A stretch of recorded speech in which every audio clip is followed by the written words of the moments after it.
Welcome to the second part of how not to get dinged in Kansas City. This time we are going to focus on Sector S, the South Satellite Sector. This is what the sector looks like. You cannot just let departing aircraft climb to 6,000 feet, as the map may seem to suggest. I'm not sure whether this is a bug or if this is the way it's supposed to work, but you will immediately get dinged if you do it. The airspace of Sector S is kind of shared with the sectors for west and east departures. The red line shows you the boundary between the two sectors.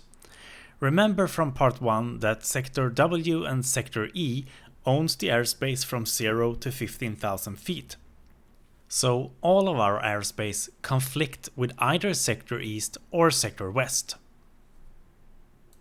To be able to handle aircraft in our sector, we'll need to cooperate our actions with the two other controllers by requesting pointouts, just as we did in part 1 of this series.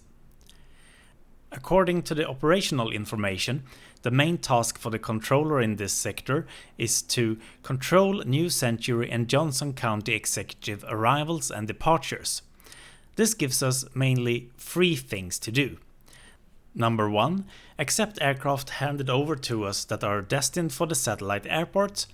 Make sure they get their final vectors and are either handed over to a tower or have their radar service terminated. Number 2, release aircraft from airports with towers.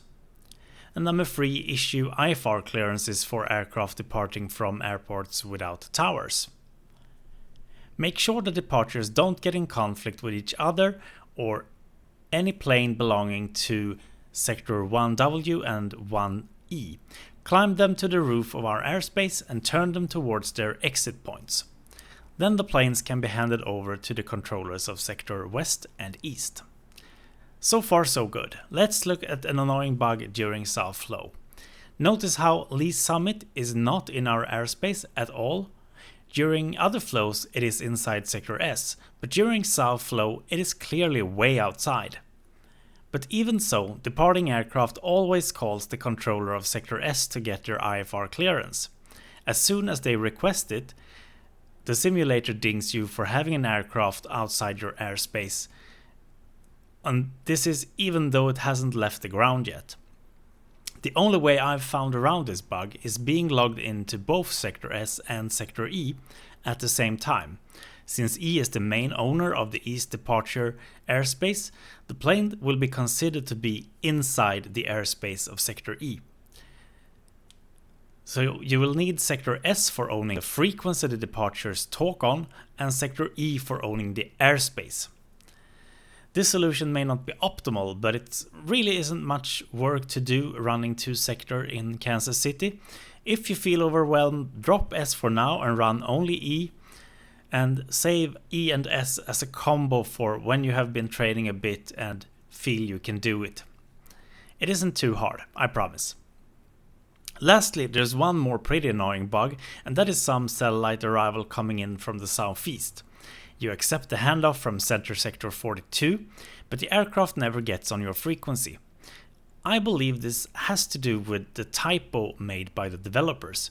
The map states that the frequency for Center Sector C42 is 125.55, while the radio box shows the frequency as 123.55.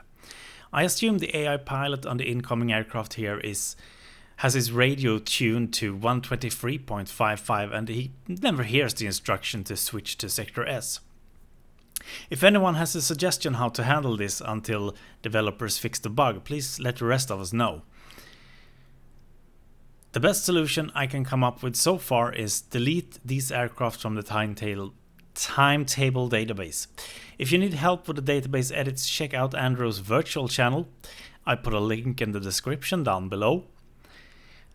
I will post a 3rd episode of this series soon. It will be gameplay with Sector E and S combined with subtitles commentary, so you can see an example of controlling departures and satellite airports without dings. A link to that video will be posted in the description to this one as soon as it is uploaded. Thanks for watching, and as always, if you do have any questions, don't hesitate to ask in the comments. I will do my best to answer. Thank you.